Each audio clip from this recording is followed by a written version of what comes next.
Really? So, as you're saying, it just seems like most people don't realize the songs that were on Under the Table and Dreaming, and a lot of what was on Crash as well, is stuff that's been in their repertoire for so long.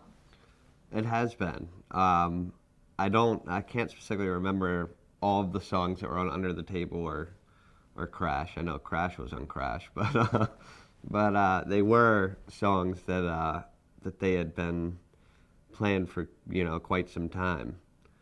I think Crash was after Under the Table and Dreaming, so there were definitely some newer songs on that, I believe. But Under the Table and Dreaming really, has a lot of the songs that they were playing live for years.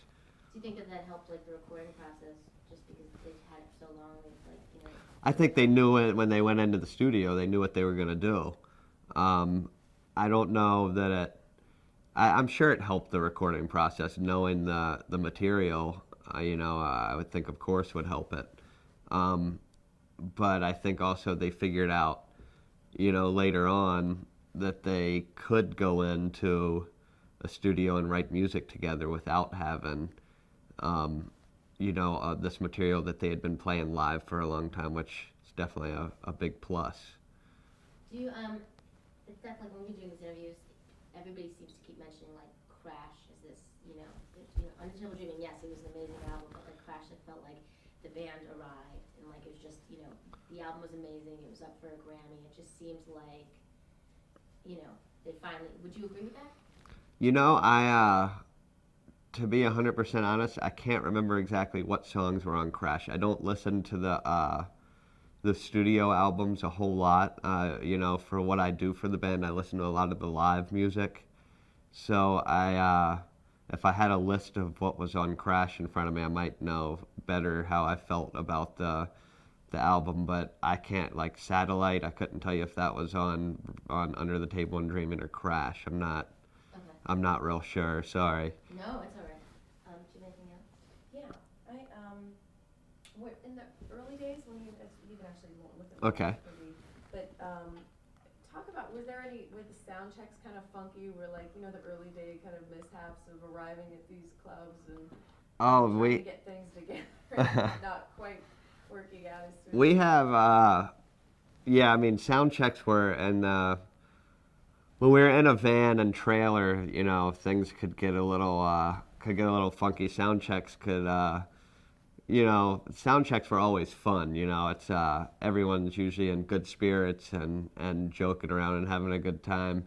Doesn't have much to do with sound check. One story that was pretty funny that I remember, during a sound check, the band, we've arrived late playing with the samples at the Orpheum, I think, and I forget, it might not, it wasn't the Orpheum, it was in Chicago.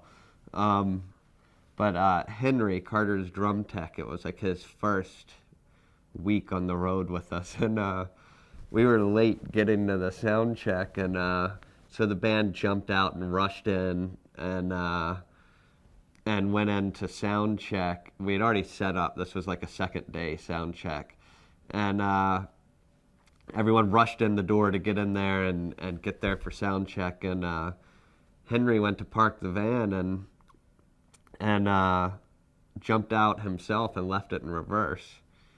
And Chicago, like in the middle of, I forget the name of it, it was one of the big roads in Chicago. The van just kept going in reverse and went up onto like a fire hydrant, and I mean, it's not all that funny, I guess it is to me, just his reaction of begging me not to tell any of the band that it had happened because it was his first week, and of course I found it hilarious, so the first thing I did was go in during sound check and tell all of them what had just happened.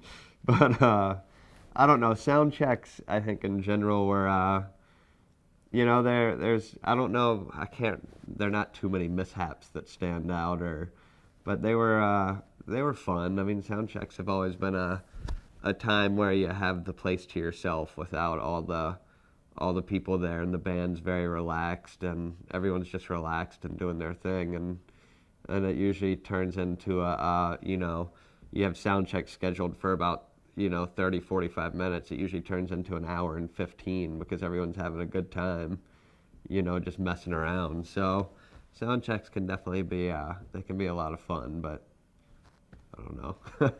Sorry. That's all right. That's good. Could you also establish just once again what year it was you guys were playing at Tracks around the time that Dave met Ashley?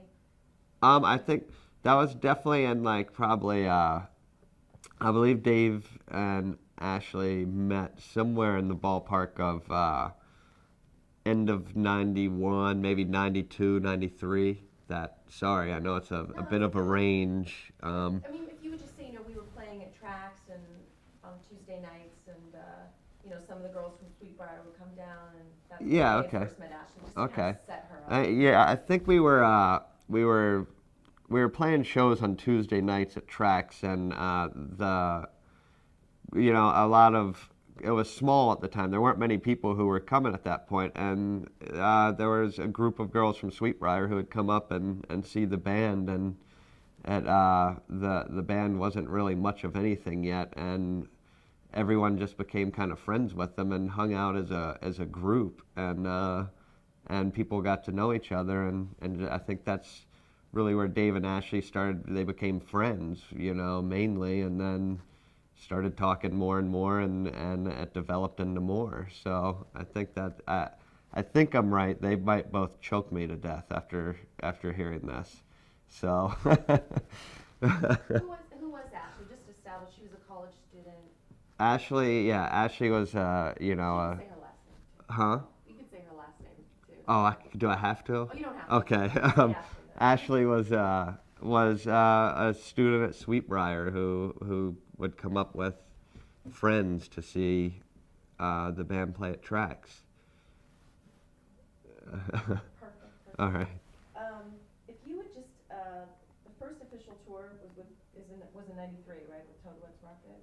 Was that their first? Oh, I remember that. We did one show with Toad the Wet Sprocket in Williamsburg. Oh, was that where? Yeah. Was that like the first tour? That might have been the first kind of big show we did, actually. I forgot completely about that. Would you, I don't know, do you have many memories of it? Well, we were the opening act on that at the William and Mary Hall, and I can't. Sorry. No, it's good. Just, I don't know, maybe if you want to sort of set it up, like that was one of the first. Yeah.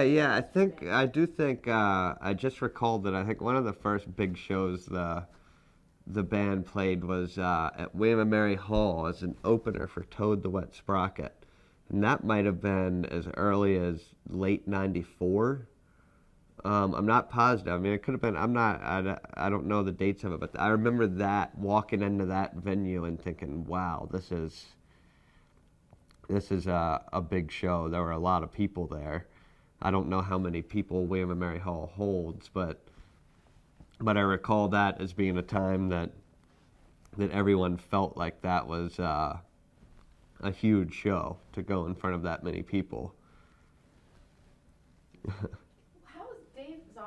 We've read that he's got this buzzing going before he goes on stage. Like he's still to this day kind of, well, he's always very humbling, but he gets on stage and he's a little sort of still intimidated, or there's this element of stage fright with him always. You never think, but yeah, I think Dave.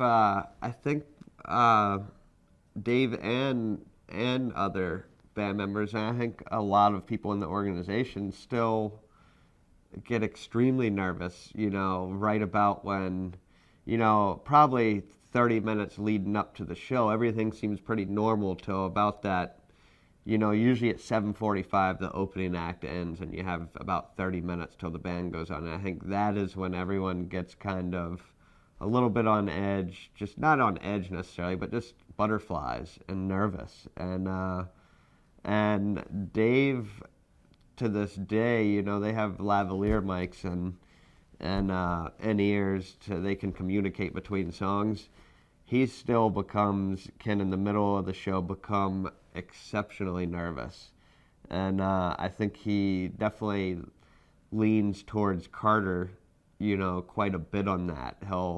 Carter will keep him calm and keep him straight on stage to just keep doing his thing and keep going, that it'll all be fine. He can definitely get extremely nervous, but he has, everyone around him up there on stage could hear him, and they will talk to him and keep him together up there. But he can definitely gets really nervous up there.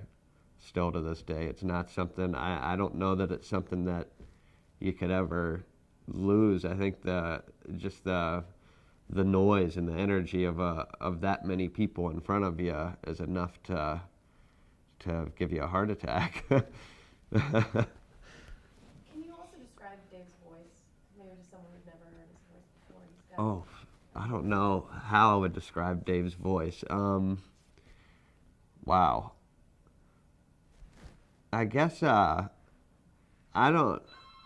You want me to get that? Yeah, grab it. You got it. Growling and sort of. Yeah, I think Dave's voice has gone through several stages. I don't know.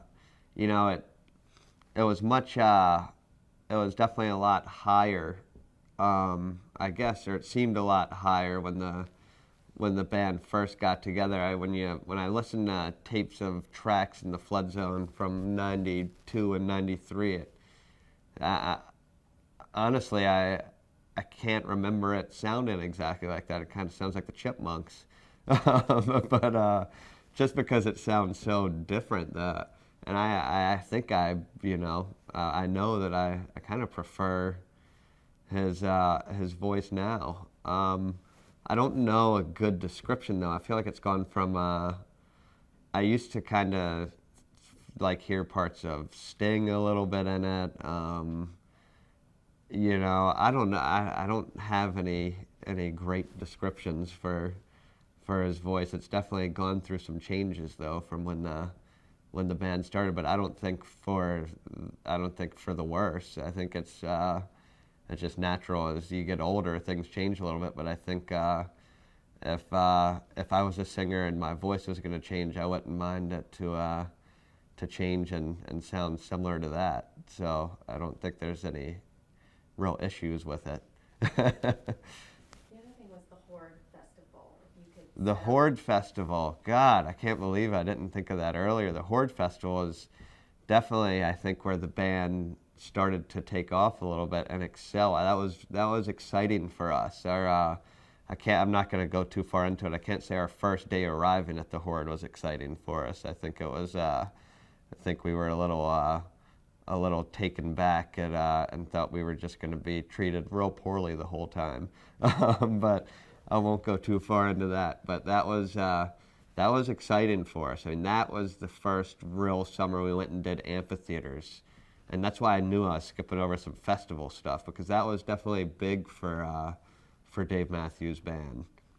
The H.O.R.D.E definitely did a lot. It really you had all these different types of bands on the H.O.R.D.E, so you had different types of fans there. It wasn't directed at one certain market necessarily, which I think really helped this band, because their music isn't necessarily one thing. It varies and goes across, I think, a lot of platforms. So I think the H.O.R.D.E was very beneficial in the band's growing, and grabbing more fans, because you had people who like Neil Young that were at the H.O.R.D.E who ended up liking Dave Matthews Band. You had people who, Blues Traveler, which are friends of the band, and they've been real helpful to the whole band. And you had their fans who liked it, and Lenny Kravitz. I mean, it was just so. There were a lot of different types of bands out there that I think it really. It really was beneficial to the band's growth. To have a platform like that to play on, where you had several different types of music going on. That's great. I'm going to see if he's outside. Okay, yeah, I think I don't know if you want to do it. we're done. I don't know. I guess just.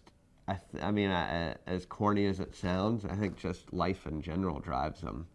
I think. I don't know. I think humanity drives him. I think he's very sensitive.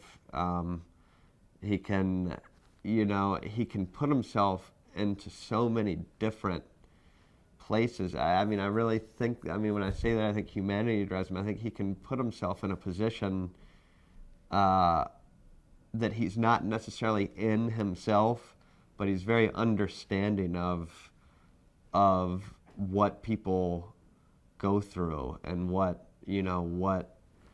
how world events affect people, and I think he's very good at becoming a different person for, whether it be for an hour or for a day. He can put himself in a lot of other people's shoes, and I think that drives him. I think he wants to strive to try to do something for those people or to So if you could talk to me about like playing these fraternity parties, like what was it like? What was the scene like?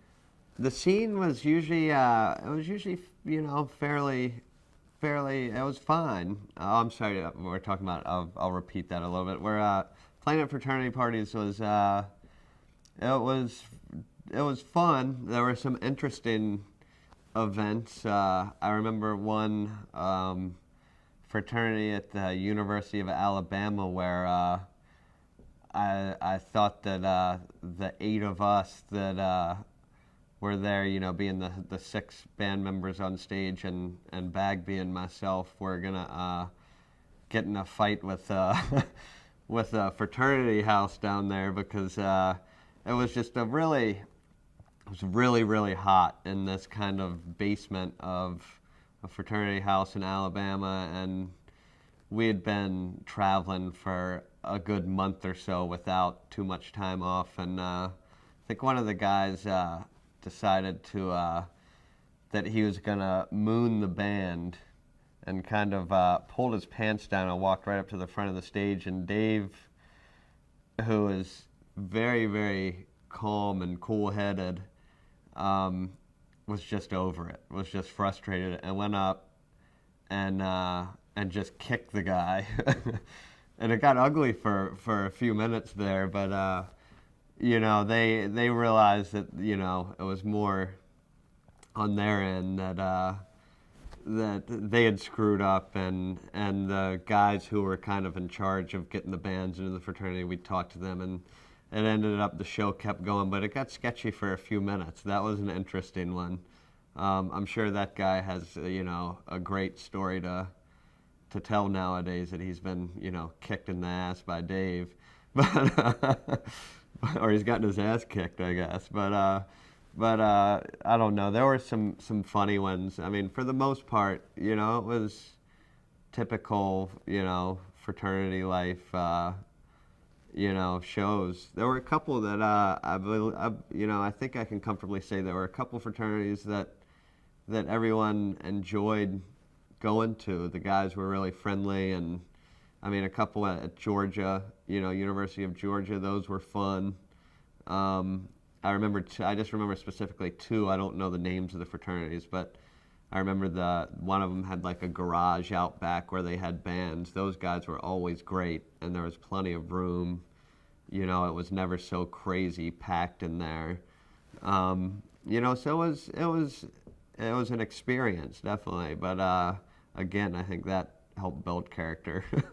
It's just so funny because now you guys play these huge venues and everybody's here to see you guys. And like back then, like I went to college, you know what I mean? Like fraternity parties, people all over the place and people making out, and like some people listening to bands, some aren't. Like it just must have been so different than it is right now. I think at these fraternities, I think that's probably why I'm saying there's some that everyone really enjoyed, where it was kind of, there were fraternities that were into music, it wasn't, and when the band started, they really enjoyed the music, and it wasn't so much about, just a party and people standing around talking and ignoring the band, and, those were the ones that I think I remember as being a lot of fun, where they really enjoyed the music and paid attention. I mean, there were other events, like you're talking about. I remember Mace went off at one of them, where it just turned into a nightmare because there were, people's eyes were watering, no one could see. There were some interesting things, but for the most part, I think that's part of what made everyone feel good about this too. Is I think that was the expectation going into a fraternity, that it was going to be a party, and all right, the band's hired to play music, whether people were standing around talking to each other or they're enjoying it. And I would say, 85 to 90% of the time that all the people, I say kids, I was just as young as them, I was a kid too, but everyone was, I'm still a kid, so, but everyone was into it, and that's what made it fun. It didn't seem like it was just a fraternity party. It seemed like a show. It seemed like, it went really well for us. And I think that's what gave everyone high expectations of where this was going. So then, okay, so you guys are doing this whole college circuit, and then how did Dave meet Ashley? Man. How did Dave meet Ashley? I think probably at tracks. They would come up on Tuesday nights. This entourage of girls from Sweetbriar would come up on Tuesday nights, and I think just after that, I don't want to sit here and say exactly where they met or when they met, but I think in that environment, they would come up on Tuesday nights, and we always knew that after Tuesday night we could go out and have a couple drinks afterwards, because we didn't have to do anything until, at least until like noon the next day, getting up and getting ready to go to Richmond for the Flood Zone show. So Tuesday nights were almost, I think at the same time that it was work at tracks, it was almost like you knew you had somewhat of a night off to go out for an hour or two after the show, because you didn't have to get up till late and you knew you were going to Richmond. That was the one thing we had set in stone. And I think that's probably how, I know that's the first time I ever met Margaret, who was my fiance, was after, around tracks. They would come up. The first time I really talked to her was at Ziggy's in Winston-Salem, but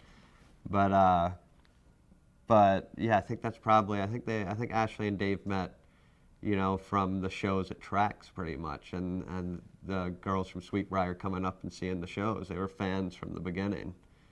And then how did that, did you guys play Sweetbriar a lot after that, or how did, did they Um, on the road with you? The band played, there were 2 shows at Sweetbriar. The band played one of them, in the hall there, their luncheon hall, and then Dave did an acoustic show outside. And they had been dating at that point already. I mean, it wasn't, by no means Ashley was not a fanatical fan of the band that came all the time up there. I think they just, it was very, they were coming to shows, and Ashley was coming to shows when it was a pretty small crowd still. And people just got to know each other. It wasn't, it was really laid back, and the band wasn't really anything at that point. It was more, they were just, all those girls from Sweetbriar were just really laid back and fun to hang out with, and it was definitely a very, just a friendly situation. Everyone just had a good time hanging out together and got to know each other. And I think, Dave and Ashley's relationship grew from there.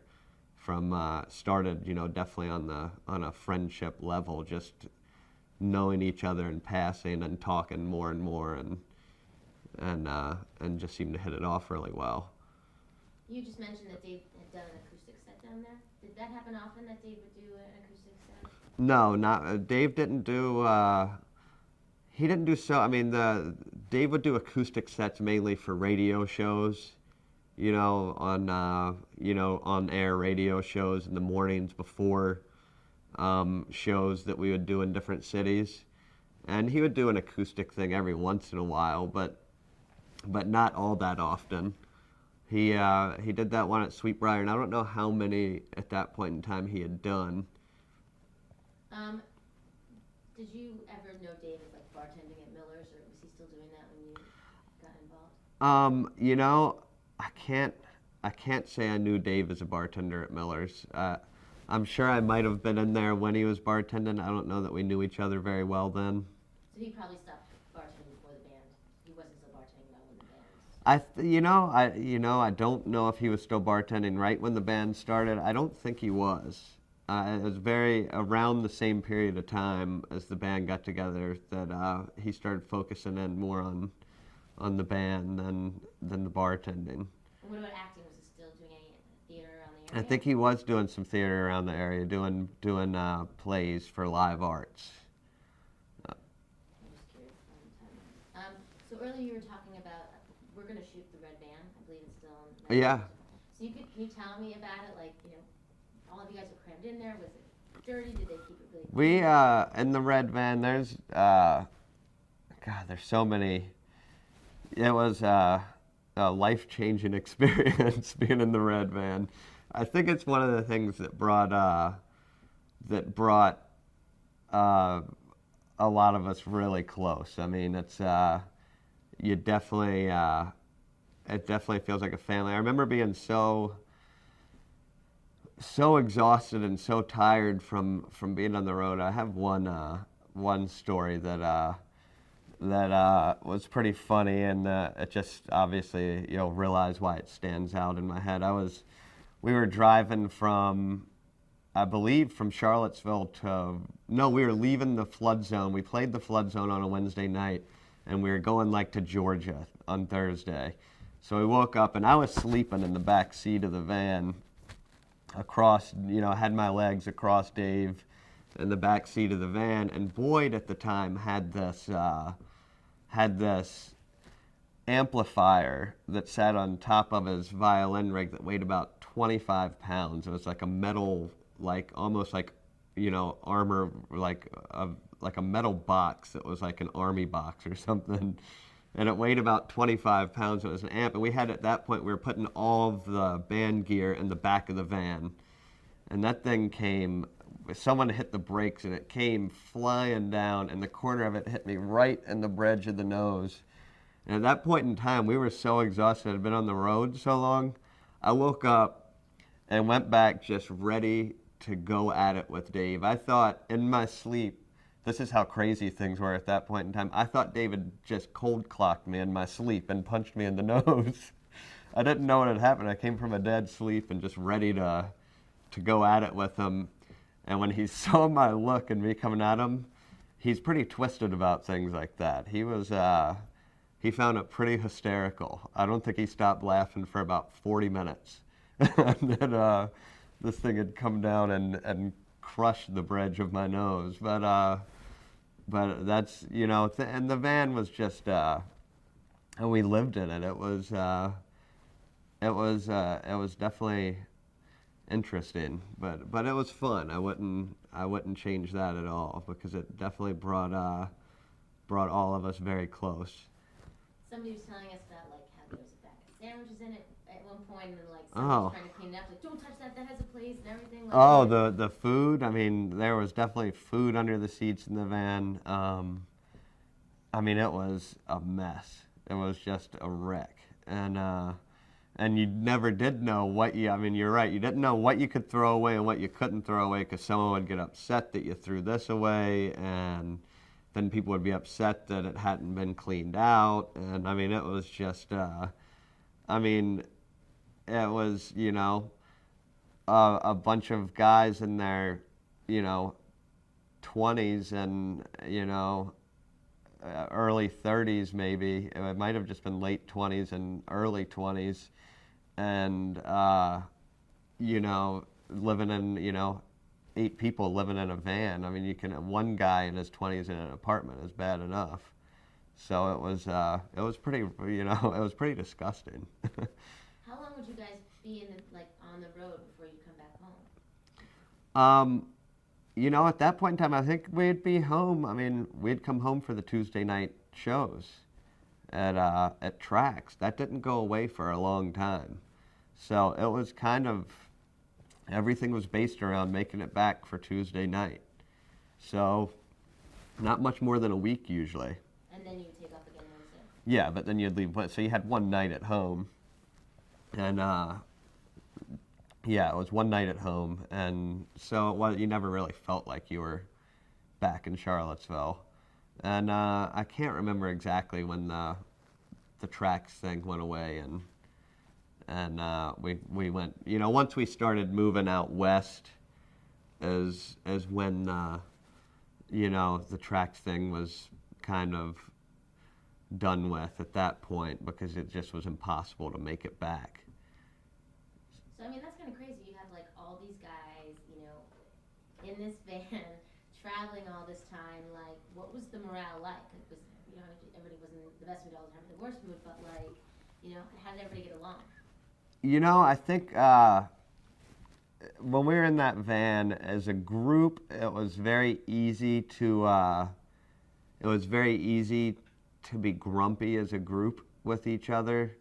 But I think on an end of it, when you broke it down to individuals, no one ever was argued with each other. Everyone really, really cared about each other. It was not it's very easy, as a group mentality to be grumpy as a group mentality with each other. But when it was time, go walk down the street with Carter or with Roy or Bagby, one-on-one, everyone was as close as they could possibly be. And as a group, and looking out for each other, I think that was probably the most important thing to us, was staying tight in that whole situation and being there for each other. So I think the mentality, I guess, to try to put it in into a shorter phrase, is that everyone knew they were working for, a bigger thing eventually, and that was the goal, was something bigger than being mad at each other for being in a van. It's like, let's try to keep it together and move forward. Also, I'm sure with obviously I don't know Dave, but just the way he comes off, and he's just like this energy and whatever. Like, he probably try to keep things light and fun. Yeah, no, I got Dave. To me, is kind of just an asshole. No, I'm kidding. No, Dave, he is very, he cares so much about everyone's feelings, and really makes an effort to be light and funny, and to take the positive out of things, and he's very good at getting on different levels with people, and going from, he can go right from someone who's in a really bad mood to trying to help them work out what they're in a bad mood about, to turning around and laughing with someone else. He's really good at that, and he's very quick, he's very witty. He's probably one of the, I probably have more fun with him than I do with a lot of people. He's just he's a whole lot of fun to be around. You don't normally have a boring time with him, So it's he's a great person to be around. He's inspiring. Yeah, definitely. Even just doing a show, he seems like such an amazing person. Everybody's just so happy to be around him. Yeah, he is. He is an amazing person. He's but again, he is an asshole. So, was it ever? Just got ready for tape out here. Oh, We'll roll out one. okay. Somebody Oh, go okay. change up. Yeah, but no. Okay. Oh yeah, let's talk about. They did the tandem Earth Day, the Mother's Day performance. Were you around for that? You know what? I was not around for that. You were. Okay. For some reason, I wasn't there. I was like, actually, I think that was the first time they played together. Right. Okay. And some Bagby, the sound man, tells me I was there, but I don't remember it, so I don't want to. Okay. Yeah, no, I so, as you guys, you've been there from the beginning, and you've seen like how the fans have reacted to Dave and everything like that. Like, has there ever been a point where it's just kind of like the band? When did it happen? The band was like, oh my god, this is huge. Like. I don't know when the band. I'm trying to think of a good example of when the band would have realized that it was huge. I mean, as crazy as it sounds, I mean, I think that everyone's been so busy throughout this whole thing for the past, whatever it is, 12 years or so, that it's, you know, I mean, and this sounds so crazy, I know it does, but I think that probably one of the, excuse me, I think that probably one of the first times, as crazy as it sounds, that the band realized that it was huge was the Central Park show. I can't say that, or I should probably say that again. No, yeah, it's great. Water? Yeah, I'll have another sip of water. But, I mean, obviously, I think the band realized it was huge when they were playing stadiums for, you know, giant stadium 3 nights in a row. That's pretty big, you know. That's, but I think also that everyone was so busy with a tour like that, that, God, I'm sorry, that everyone was, everyone's been so busy with a tour like that when you're doing a stadium tour that you don't sit back and look at it from the outside, as where the Central Park show, you had a few days leading up to it, and then it was the last show. It was the last show of the tour, and there were, you know, whatever, 100,000 people there, and it was, you know, in the middle of this, you know, Okay, if you could just start off a with spelling great it. park, you know, in the middle of New York City. It's you know, Fenton and for the 150th Williams, anniversary of Fenton Central Williams, Park. and I And I think I that really design and meant a direct lot their to, lighting and I mean, direct some I of don't their wanna put words DVDs, in people's mouths. and that's about it. Okay. When did you first meet Dave?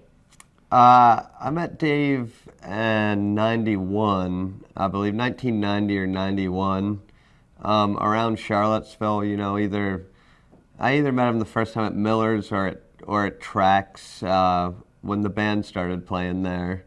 I was working with Corin, who is their manager now, and Trax was his nightclub, and met them once they really started playing there, and went on the road with them a little bit for as their tour manager, to just kind of help out on weekend travels. Was about the only thing the band was doing at that point. Would play Tuesdays here and then travel regionally, and I would just go out and help them with that, you know, with that stuff. Okay, so back up for me. What Okay. was your first impression of Dave, you know, when you saw the band play? My first impression of Dave. You know, I can't, to be honest, I don't remember what my first impression of him was. I felt like I knew immediately that that the band was gonna do something, that they really had a lot of talent. My first impression of Dave, I'll back up to that, I think, was that he was kind of a clown with his plaid pants and you know, baggy plaid pants and striped pants and you know, dancing around on stage with his guitar. And he's extremely energetic, you know, and not so shy. So I guess my first impression of Dave was that he was, you know, just a really nice, outgoing guy, you know. Was my first impression. So you were working with Korn at the time at Trax? I was working for Corin at Trax. I was in school at the time, and was working after school with Corin, and got to know Dave and the guys in the band, you know, just from being around that whole scene. So when Korn, how did Korn find out about the band? You know, I'm not sure how Corin found out. I think they just started in Charlottesville. The band started in Charlottesville. I think Corin just heard about them and saw them at Miller's a couple times, and then booked them to play at Trax, and then continually booked them to play at Trax, and it grew and grew. And I don't know the first time that Corin heard of the band. I'm not positive of that. So was Korn just like, they were playing at Trax, and all of a sudden he was like, I want to manage this band, like this is an amazing, you know, how'd that happen? I don't think Corin's first, I don't think his first reaction was, I want to manage the band. He hadn't, at that point, I think he was, you know, if I recall correctly, he was even a little uncomfortable with managing a band, because what he had done was he was a promoter and knew that side of the business. He didn't consider himself a manager, but He's extremely intelligent, and I think the band knew that about him. You know, that he was the type of person who could take something and figure it out, which, you know, obviously he's done very well, and they had a lot of faith in him, and I think that's part of the way the organization grew. Was it wasn't necessarily people that studied or went to school for their positions that they're in now. Everyone just grew with it, and everyone was patient enough to let people grow and learn it from the ground up with each other, and not just go out and hire, you know, big names or bigger names to come in and fill the spots for people. And I think that's the way the organization really grew, and everyone became so close. It's amazing. So the band kind of sought out Corin. They realized this is somebody that, like, they would work well together and it helped them out. The band realized that Corin, you know, had the potential to grow with them and learn what he needed to learn and take them to each next step at that. And the timing was, I mean, you learn enough to get to that next level, and that's how the whole thing really grew. So nobody really knew what was going to happen. It was like just one foot in front of the other, and we'll figure this out as we go along. Excuse me, sorry. It's okay. You want some water? Yeah, I'm gonna have a little sip. You want to stop? All right. I need a drink. Let me know. I don't. Will you repeat that one more time? Yeah, I'm sorry, because yeah. I knew where I was going with it, but. Well, it just seemed like nobody ever had like this. We want to be mega superstar band. It was like everybody's like, oh, let's figure this out and just see where it goes, one step the other. Is that the way it was? Yeah, I think everyone in the organization, no one knew that the band was going to explode and be as big as it is, but I don't think that anyone ever had a doubt that it was going to go somewhere. Everyone within the whole camp kind of put other things aside and started to focus all of their attention onto this. I put school aside. Corin started focusing a lot of his energy into this. Carter and Leroy and Boyd, you know, were all involved with other bands at the time, and they started to focus their energy more into this band. Stefan was in school and really focused in on really, you know, learning to play with the band. And I think everyone had an idea that, you know, or everyone believed in it. They thought, you know, this can go far if we, you know, just kind of follow what you believe in and put your all into it, and it will go somewhere. And I think that was the mentality of it. People knew it would go somewhere. They didn't have any expectations that it was going to ever go this far, I don't think. Why? I mean, you just mentioned all of these people who like put all of these huge things aside. Like, what was it about that you guys all believed in? There was, I think the reason that everyone put all of what they had going on in their lives aside is they believed in it. There was just an energy about it, just a feeling of this feels right, it's good. I mean, I still, you know, 12 years later or whatever, I listen to the music when I'm at home. Excuse me. No, it's all right. And I listen to the music when I'm at home, and I still can, you know, watch a show that the band played 4 years ago or 2 months ago and get the chills from it, you know, at a certain point. And I think there was just a great energy about it. And I'm not saying it's for everyone, but it was something I really liked. And everyone that I know that's involved, they're not just in it for a job. They really like it. They're fans. You know, I feel like even the band members are fans when they take a step back and look at it. I think they really just believe in what's going on, and I think everyone's kind of amazed at how far it's gone and very appreciative of how far it's gone. Yeah, definitely. It's amazing. I mean, just doing the show and watching the whole process. So let's back up. Like, you went to school in Charlottesville. I did. So for somebody who has no idea about Charlottesville at all, tell me about Charlottesville. You know, what is it like? It's very, I mean, it's just my impression of Charlottesville. I don't know what other people feel that Charlottesville is like.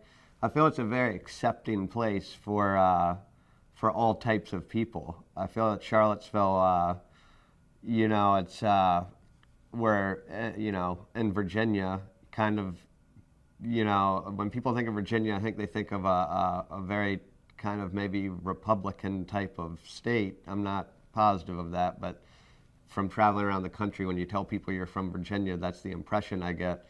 And I feel like Charlottesville is in the middle of a very old state, but it's probably the most liberal part of Virginia, where there are, there are all types of people here, and it's hard to paint a picture of Charlottesville because you can go from one place to the next and it's completely different. So, I guess I guess just it's like a melting pot. I guess Charlottesville of so many types of people, and it's a very tolerant place. I guess is how I feel about Charlottesville. What do you just as far as like the bar scene goes, and the nightlife, like what's the typical, just from being here a day, it seems like you guys all like there's bars everybody goes to, and it's just like it's a certain kind of scene. Yeah, I think it's a small enough town where you can go to different bars in town and you know people, but it's also you can go to different bars and not see people you know.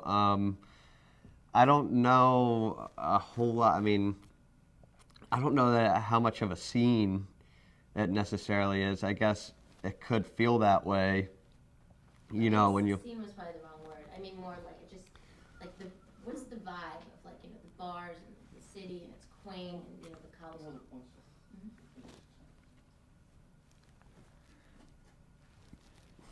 You know what I mean? Scene's probably not a good word. Well, I mean, it's right. I mean, that's definitely a good way to put it. Yeah. For someone who doesn't know, the city definitely has its own energy to it. Yeah, it does. Wait, Okay. Fine?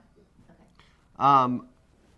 I guess Charlottesville does have a certain kind of vibe to it and a certain type of feel. It's really just over the past few years become more and more that way, where college students have started to come, downtown now, and to other bars where it used to be kind of a separation of, there's the corner that was like the college bars were all there, and then you had the downtown mall where people from town would go more to the downtown mall, and it's kind of just starting to overlap more and more. And there's definitely the nightlife has picked up quite a bit in Charlottesville, and I don't go out as much as I used to. So when I'm in town, I kind of enjoy just being at home. But you can certainly see a difference from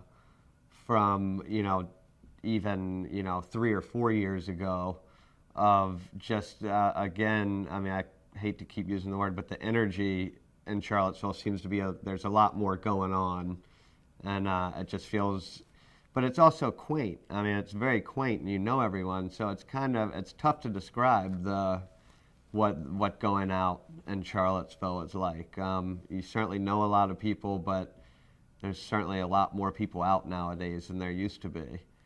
It's just, I think it's so interesting, Dave moved here in '89, and just more kind of showed he was involved in plays, and there's this arts kind of scene, and there's a lot of theater going on, and the music. It's just so much stuff. It's very, for Charlottesville, for a small town, seems to have a lot of culture. There are a lot of live arts, puts on plays. There's a theater on the mall right now being redone that people are excited about. Music at Star Hill and music at the downtown amphitheater. There's definitely, and a lot of, Fridays. Oh God, what is the name of it? I can't. It's not Fridays After 5 is where they really have the.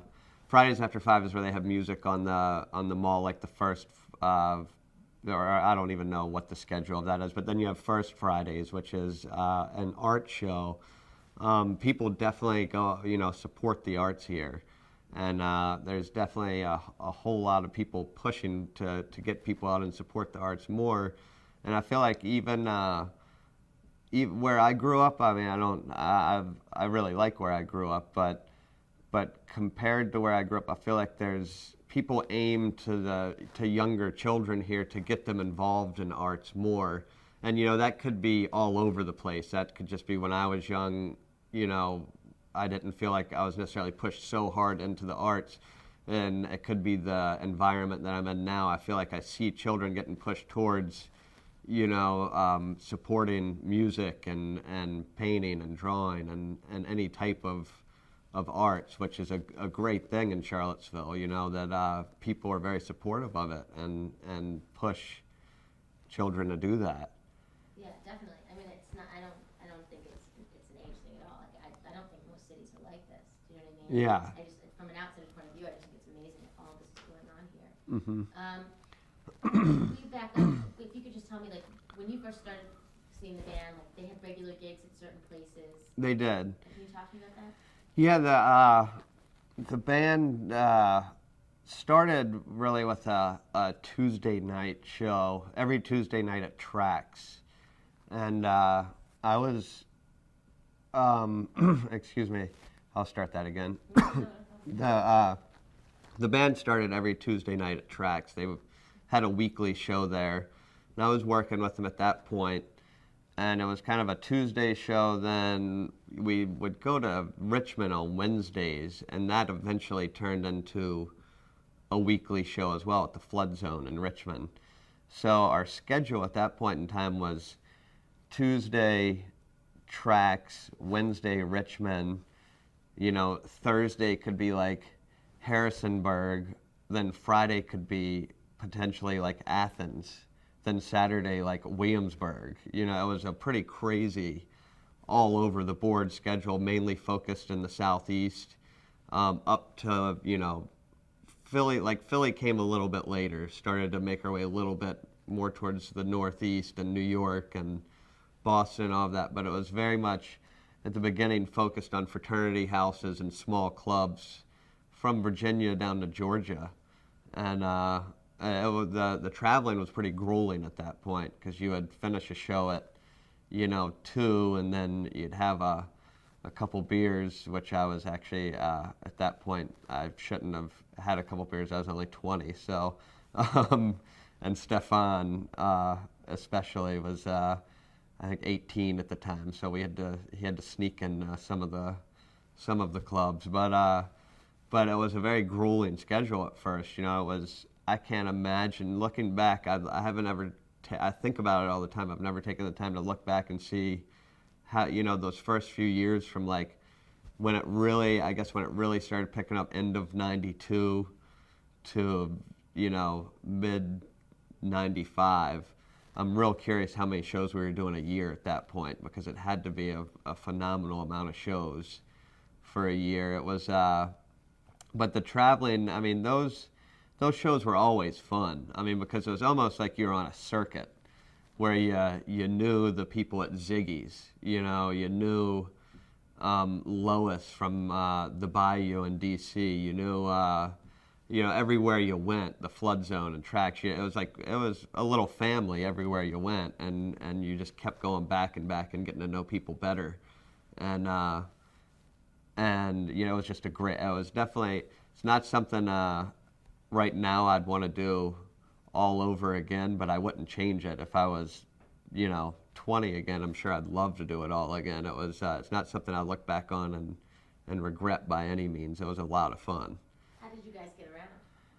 We there were several ways we got around. We used Dave's mom's white station wagon. I had a little red Subaru station wagon. I believe Stefan had a little red Subaru station wagon as well. Leroy had a little blue, I don't even know what kind of car it was, like a Toyota station wagon, and Jeff Bagby, the sound man, had a Volkswagen Fox. And then we moved up in the world and started renting minivans. So we'd rent like 2 minivans, and then we ended up buying kind of a piece of junk blue, like, I don't know, like 1982 Dodge van or something that broke down on the way back from Nag's Head. I remember that whole thing. And then we bought, a new, it was the greatest thing in the world. We got a new, I can't remember the exact type, like a new Chevy red van, and it was the best thing in the world. That there were like 8 of us, in this 15-passenger van, living in it for, months at a time. So, but it was, at that point in time, it was the greatest thing ever that we had a car that wasn't rented, and it didn't belong to our parents, and and it was new. So that was our means of transportation, was pretty much anything we could get our hands on at that point in time. I think I remember Stefan and myself driving to DC in my red Subaru, which of course tags were expired and it hadn't been inspected, and I forgot to mention all the above to him, and we got pulled over on the way to DC, and he was mortified by it. But there were several means of transportation, but definitely cars and vans were the main source. So in the beginning, were you guys caravanning? Pretty much, yeah. Yeah, we'd follow each other, and we'd also, people tend to have, in the beginning, people still had other things going on in their lives, so it almost made more sense at certain times to have too many vans or 3 or 4 cars going to Richmond, because you'd have 2 people show up at 4 o'clock when we were supposed to meet at tracks. 2 people would show up at 4:30. 2 people would show up at 6. So, if those days where we had one van to do the trip, and you're waiting on 1 or 2 people, it definitely made for an interesting trip down. It was some very quiet rides after you had some people waiting for an hour and a half, and and others to get there. But it built character. So those early gigs when you guys were just playing, was it the Wednesday night tracks and the Thursday night, I think The Tuesday night tracks. What was the audience like? Like, how did it grow time period wise? God, I wish I could be more specific, but I think the crowds at tracks in the flood zone, it wasn't like it grew overnight. I mean, I guess if you were to measure by, I don't know, and the time that bands grow, it was pretty quick, but it fluctuated. There were nights, in the beginning where it would be, I remember going around and giving tickets away at fraternities, and well, not mainly, mainly, I guess the smart thing to do is you'd give some tickets to sororities, because then the fraternities would come. But giving tickets away and getting people to come to the shows, and so one night it would be a big thing where it would be 300 people, then the next week it would drop back down to 50. Then the next week it'd go to 200, and then it got, over, I think probably, God, I wish I had I'm sure someone else will be able to answer for you the exact time frame. It kind of all, it does, I have to admit, it all kind of blends together a little bit for me, but I think after about 6 months, and maybe not even that long, we made it through a summer where we were very surprised. Once it started to grow in that first school year, we were very surprised at how big the crowds were in the summer, because I think there was a fear that the crowds would definitely diminish a little bit once the students left, but it didn't happen that way, and it just continually, it hit a point where it did consistently start to grow till it was pretty much sold out every week at tracks in the flood zone, and there would definitely be lines, down the street to get in, but I think that could have been over the course of a year even. I'm not, hopefully someone else can answer that question for you better. So when did it finally go to that next level? Like, you guys were doing that for about a year, and then it was bigger venues, or how did it? Yeah, into theaters, started playing theaters, and, I guess at the same time probably private parties that were a little bit bigger.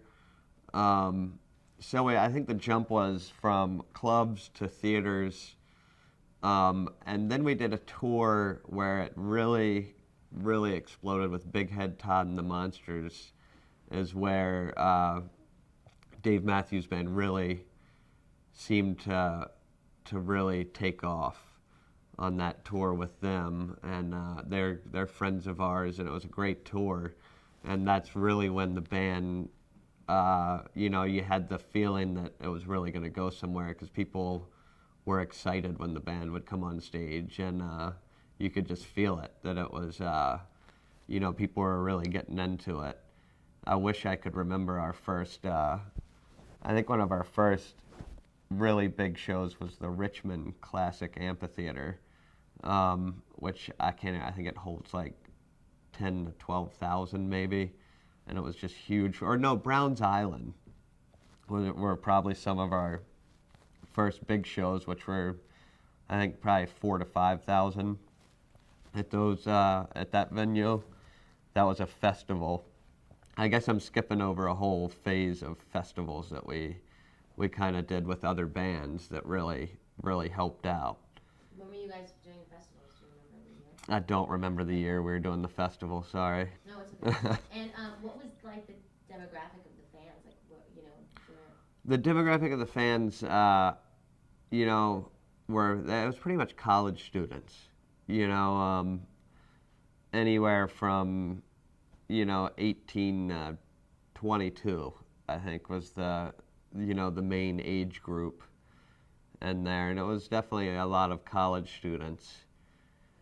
And can you talk to me about the taping policy with Dave Matthews? They've always, Dave Matthews Band's always had an open taping policy where they're happy for people to bring recording devices in just for audio purposes and record, and they've encouraged recording and trading tapes, which I think, you know, definitely helped in the success of the band. It got the word out there because you let someone come in and tape a show and they send it to a friend and get them to check it out. You know, that could be how, you know, and tracks, people come in and tape and send it to a friend who's going to University of Georgia, you know, and it definitely was a big help, I think, and spreading the music and helping build the band, you know. But you have people who know the music before you get there, so that was definitely a smart move. Yeah, what was the band's reaction when you guys came into some of these venues? You've never been to that state before, and all the kids knew the words to the songs?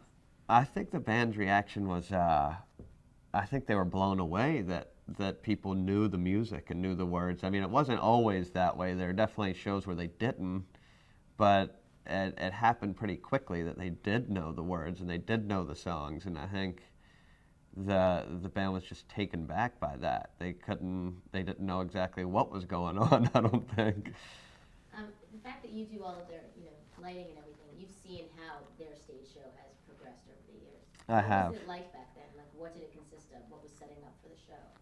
Setting up for the show in the beginning was, you know, basically backline, just their amps, the drums, you know, the saxophones, getting all of that set up, and then making it work with what was available. The first time I had to put a lighting design together, I think it was probably, you know, drawn on a piece of paper, and I think a big step up from drawing it on a piece of paper was like MacDraw, you know, which I can't even remember what year that was, but I do have some lighting designs drawn up on, you know, a black and white.